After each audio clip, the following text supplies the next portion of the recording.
Chairman দাঁড়াবে হচ্ছিল একজন, চেয়ারম্যান দাঁড়াবে একজন, পাশে দালাল আছে 10 জন। ওই 10 জন কি ইলেকশন করবে?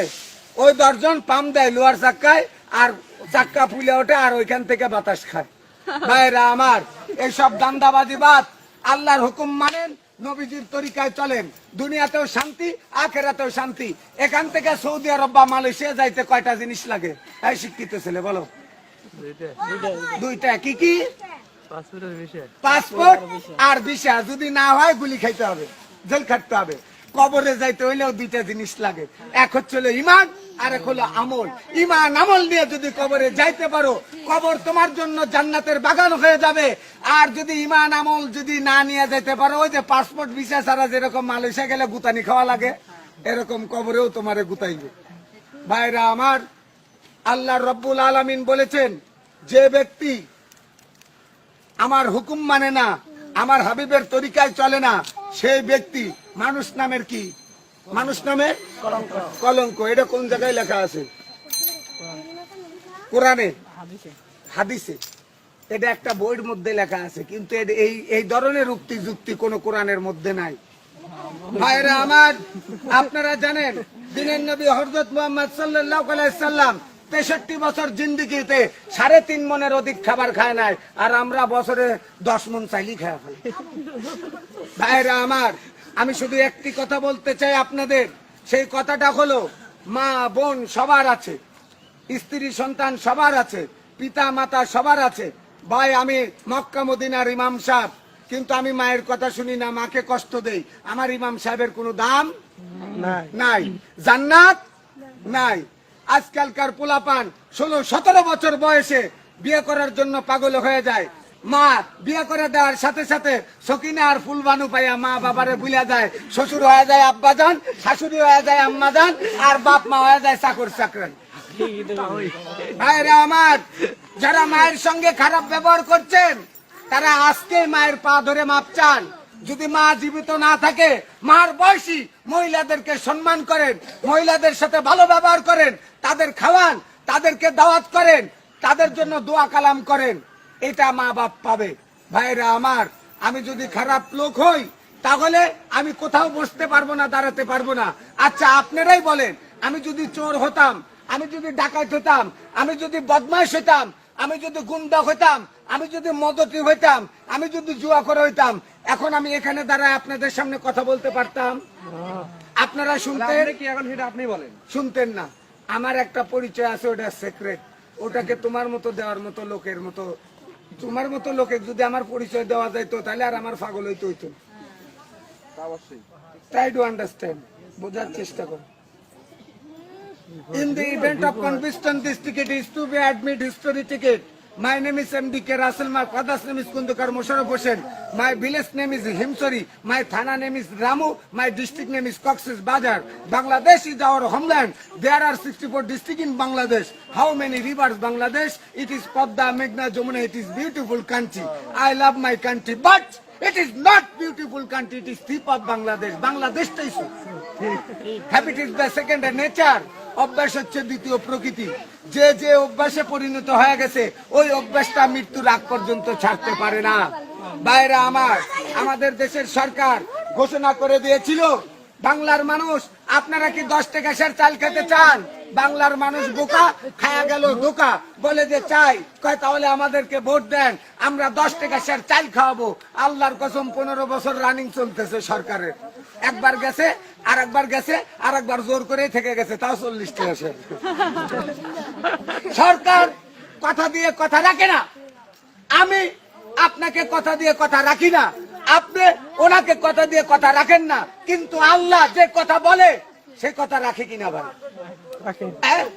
যে ব্যক্তি এতেমামের সহিত গুরুত্ব সহকারে 5 ওয়াক্ত নামাজ জামাতে বাঁধিয়া পড়িবে, আল্লাহ তাআলা তাকে 5টি জিনিস পুরস্কৃত করবে। 1 নাম্বার, রিজিকের অভাব দূর করে দিবে। 2 নাম্বার, কবর আযাব মাফ করে দিবে। 3 নাম্বার, ডাইনাতে আমলনামা দিবে। 4 নাম্বার, বিজলির আকারে ফুলসুরাতের পুল পার করে দিবে। 5 নাম্বার, বিনা হিসেবে নিজ জিম্মাদারিতে আল্লাহ জান্নাতে দিয়ে দিবে। ও ভাই, জান্নাতের দাম কত জানেন? সমগ্র পৃথিবী বিক্রি করিয়া, সমস্ত হীরার খনি, সোনার খনি, তেলের খনি, ব্যাবাক খনি বেচা, বিল্ডিং বাড়ি ঘর বেচা, সমস্ত টাকা জড়ো করিয়া জান্নাতে একটা খুঁটা রাখলে যতটুকু জায়গা, এই জায়গার মূল্য দিতে পারবে না। এত বড় একটা দামি জান্নাত আল্লাহ আমাকে আপনাকে দিবে। ভাই, আমার সামনে আপনার সামনে যদি একটা কুত্তার বাচ্চা সাঁতার জানে না, ওই পানির ভিতরে পড়ে যায়, আমরা বাঁচানোর চেষ্টা করব না? ঘৃণা করব না? যদি মনুষ্যত্ব থাকে যে আল্লাহর সৃষ্টি প্রাণী, এ মরবে কেন, বাঁচানোর চেষ্টা করব। তা আল্লাহ এত সুন্দর করে, এত মোহাব্বত করে তার বান্দাকে বানাইছে আগুনে পোড়ানোর জন্য, কি সুখে শান্তিতে রাখার জন্য। কিন্তু এই বান্দা যদি নিজের সুখ নিজে না চায়, নিজের সুখের কাজ নিজে যদি না করে, তাহলে কারো দোষ দেওয়া যাবে না। দুনিয়ার বুকে আমি চুরি করছি, আমার শাস্তি হবে কিনা? আমি মার্ডার করছি, আমার শাস্তি হবে কিনা? হবে কিনা? হবে। হ্যাঁ, এইরকম দুনিয়াতে আল্লাহ আমাদের যে কাজের জন্য পাঠাইছে, পুরুষের দায়মি ফরজ হলো 3টা। পুরুষের দায়মি ফরজ কয়টা? 3টা। দায়মি ফরজ মানে অবশ্যই অবশ্যই পালন করতে হবে। 1 নাম্বার পাক পবিত্র থাকা, 2 নাম্বার ঈমান আমলে থাকা, 3 নাম্বার নাভির উপর হইতে আঁটুর নিচ পর্যন্ত ঢাকিয়া রাখা। দায়মি ফরজ। মেয়েদের দায়মি ফরজ 5টা, 2টা বেশি। পাক পবিত্র থাকা, ঈমান আমলে থাকা, মাথার চামড়ি হইতে পার তালুয়া পর্যন্ত ঢাকিয়ে রাখা, তারপরে স্বামীর খেদমত করা, আর স্বামীর মালামাল হেফাজত রাখা। স্বামীর অর্ডার ছাড়া ভিক্ষা দেওয়া নিষেধ। আর এখনকার বৌজিরা তো স্বামীর জিনিসপত্র টোপলা বান্ধা মার বাড়িতে খালি পাচার করে। কিয়ামতের ময়দানে ধরা খাওয়া যাবেন। স্বামীর বিনা অনুমতিতে 1 টাকা ভিক্ষা দেওয়া জায়েজ নাই। স্বামীর অনুমতি না নিয়ে নফল রোজা রাখাও জায়েজ নাই। ফরজ রোজা রাখতে পারবেন, স্বামীর অর্ডার লাগবে না। কিন্তু স্বামী যদি বলে তুমি নফল রোজা রাখতে পারবে না, রাখতে পারবে না, ওই আদেশই মানতে হবে, এটা আল্লাহর অর্ডার। স্বামীর পায়ের নিচে স্ত্রীর বেশ। এক লোক খালি স্বামীরে ধরে ধরে, বউ খালি স্বামীরে ধরে ধরে ফিটাইতো। এই লোক বউরে কিছু কইতে পারতো না, যদি কিছু কইতো শ্বশুর বাড়ির হামরা দামরা এইসব গণপিটানো দিত। কারণ এই লোক চিন্তা করে বউর অত্যাচারের থেকে, বউর হাতের থেকে কিভাবে বাঁচা যায়, কিভাবে রক্ষা হওয়া যায়। তো অনেক চিন্তা ভাবনা করে একজন লোক সৎ পরামর্শ দিল যে ভাই, আপনার তো টাকা পয়সা কম নাই, একটা গরু জব করিয়া আপনার দরকার পড়লে একটা বিরাট ইসলামী জালসা মাহফিল দেন। যখন এই কথা বললেন, একটা বিরাট মৌলানা দাওয়াত করে নিয়ে এসে 30,000 টাকা কন্ট্রাক্ট। বউ বুঝাবে, মানে হাদিস কোরআন কবে আর কি। এখন হুজুর এসব বক্তব্য দিতেছে। আমার ভাইরা, আপনারা যারা মুসলমান ঘরে জন্ম নিয়েছেন, 5 ওয়াক্ত নামাজ পড়বেন, রোজা রাখবেন, হজ করবেন, হজের সমর্থন থাকলে হজ করবেন, যাকাত দিবেন, আর ইসলামী জিন্দেগির মধ্যে এমন ভাবে বসবাস করবেন, কোনো হারাম কাজে যোগ দেওয়া যাবে না, হারাম জিনিস খাওয়া যাবে না। এমন লোক কয়ে আল্লাহর পুত্রে নিয়ে আইছি কিসের জন্য, এইটা কয় না, কয়ে এইটার লেগে তোরে টাকা দিয়ে কন্ট্যাক্ট করে আইছি। কয় কি কয়া লাগবো? কয় যে আমার বউ সম্পর্কে, বউ সম্পর্কে। আমার মা বোনেরা, আপনারা খেয়াল করে শুনবেন।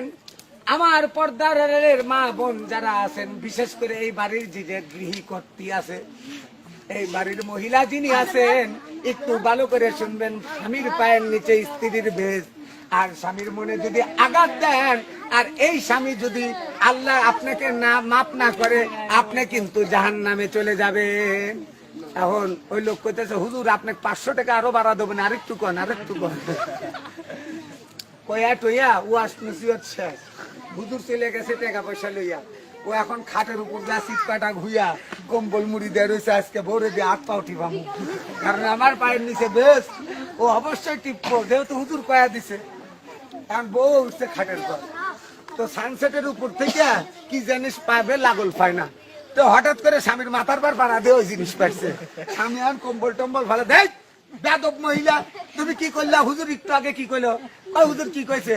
কয় তো হুজুর কি কয় নাই যে তোমার আমার পায়ের নিচে তোমার বেশ? কয় ঠিকই তো কইছে, আমিও তো জানি তোমার পায়ের নিচে আমার বেশ, এই জন্য তো পায়ে না পাড়া দিয়ে মুখে পাড়া দিয়ে। ভাইরা আমার, স্বামী স্ত্রীর মহব্বত এটা আল্লাহর পক্ষ থেকে। স্ত্রীকে পেটা যাবে না, স্ত্রী কথা শোনে না।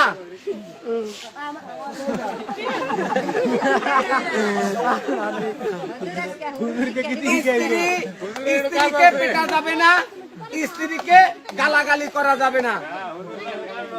হালাল কাজের মধ্যে পৃথিবীর ভিতরে দুইটা নির্দিষ্ট হালাল। এক নাম্বার নির্দিষ্ট হালাল হইলো বউ ছেড়ে দেওয়া। কি দেওয়া? হালাল। বউ ছাড়া দেওয়া জায়েজ আছে, কিন্তু নির্দিষ্ট হালাল। আপনার বউ আপনার কথা শোনে না, আপনার কাজ কাম করে না, আপনার মন মতো চলে না, তাহলে আপনি তাকে কি করবেন? সাবধান করবেন। সাবধান মানে না, তার বাড়ির লোকরে বুঝাবেন।